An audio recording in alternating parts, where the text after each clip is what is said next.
Group 1B general studies இன்று நடந்த தேர்வோட வினாக்கள். யூனிட் 1 இந்தியன் நேஷனல் மூவ்மெண்ட்ல பிரிண்டிங் பிரஸ், அதாவது விடுதலை போராட்டத்தில் பத்திரிகைகளின் பங்கு. அடுத்து மௌலானா அபுல் கலாம் ஆசாத்தோட பங்கு, விடுதலை போராட்டத்தில் மௌலானா அபுல் கலாம் ஆசாத்தின் பங்கு. அடுத்து கர்நாடக போர்களில் அந்த ஜோசப் பிராங்காய் அப்புறம் அந்த டூப்ளே அவங்களோட முக்கியத்துவம். சுதேசி இயக்கம், தமிழ்நாட்டில் சுதேசி இயக்கத்தின் பங்கு. தமிழ்நாட்டில் சுதேசி இயக்கம். அடுத்து ஸ்வரன் சிங் கமிட்டி, அதோட பரிந்துரை கேட்டிருந்தாங்க. ஸ்வரன் சிங் கமிட்டியோட பரிந்துரை பால்ட் நம்ம. அடுத்து ஜோதிபா பூலேயோட சமூக கல்வி, அடுத்து பெண்கள் முன்னேற்றத்தோட பங்கு, அந்த மாதிரி ஒரு கொஸ்டின் இருக்காங்க. ஜோதிபா பூலே.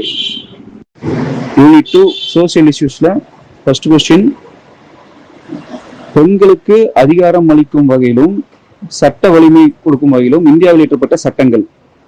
பெண்களுக்கு பவர் கொடுக்குற மாதிரி இந்தியாவில் இயற்றப்பட்ட சட்டங்கள்.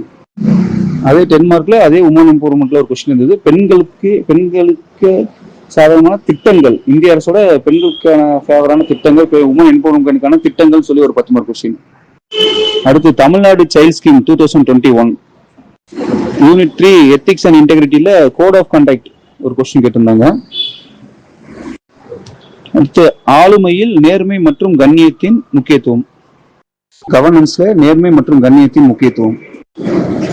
அடுத்து ஷெட்யூல் 7 யூனிட் 4ல கான்ஸ்டிடியூஷன்ல ஷெட்யூல் 7 கேட்டிருந்தாங்க. சென்ட்ரல் ஸ்டேட் லெஜிஸ்லேட்டிவ் ரிலேஷன்ஷிப்ல ஷெட்யூல் 7ஓட இம்பார்ட்டன்ஸ் கேட்டிருந்தாங்க. அடுத்து கவர்னரோட ஆக்டிவிட்டிஸ் வந்து எப்படி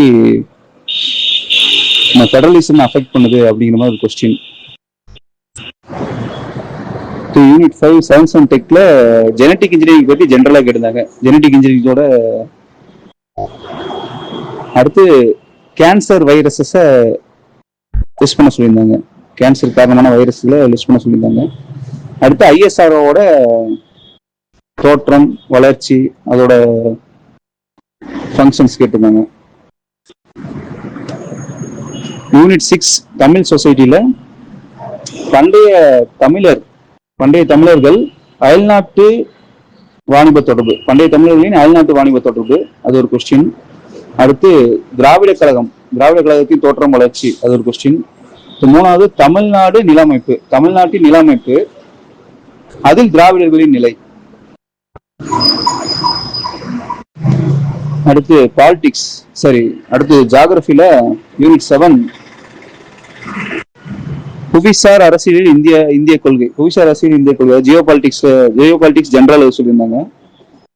அடுத்தது ஜீரோ கார்பன் எமிஷன் 2017 அந்த டார்கெட், அதை பத்தி அப்படியே 15 மார்க் கொஸ்டின்ஸை கேட்டிருந்தாங்க. Zero carbon emission.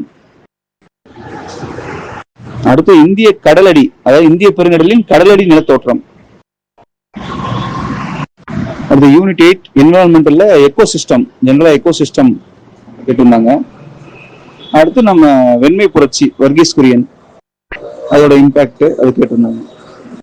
அடுத்து எக்கனாமிக்ஸ் யூனிட் 9ல பொருளாதார மேம்பாட்டிற்கு விவசாயத்தின் பங்கு, இந்திய பொருளாதார மேம்பாட்டிற்கு விவசாயத்தின் பங்கு, ஜெனரல் கொஸ்டின்.